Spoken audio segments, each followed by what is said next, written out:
সবাই হাওয়া করে কাঁদছিল যখন ছবিটা মানে শেষ হয়ে যাওয়ার পরেও মানুষজন সিট থেকে উঠতে অসুবিধা হচ্ছিল। সবাইকে রিকোয়েস্ট করে আমি বাইরে নিয়ে এসেছি, কেন পরের শো আরম্ভ হবে।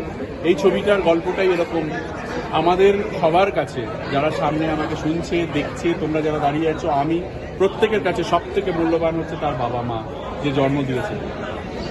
তাদের থেকে যখন আমরা অনেকটা দূরে চলে যাই বুঝতে পারি না, কাজের চাপে হোক, নানা রকম চাপে হোক, কিন্তু বাবা মা এই শব্দটা, এই এই এই বন্ডিংটা যে কতটা ইমোশনাল, যারা এই ছবিটা দেখবে তারা বুঝতে পারবে।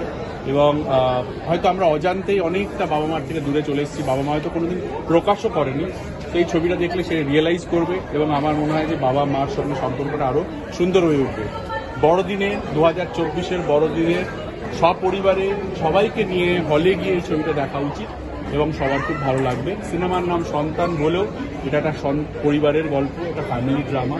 আমি এর আগে সব রকমের কাজ করেছি, যেমন লাভ স্টোরি করেছি, অ্যাকশন মুভি করেছি, কমেডি করেছি, বাচ্চাদের ছবি করেছি, আমি পলিটিক্যাল থ্রিলার করেছি, সব রকম ছবি করেছি।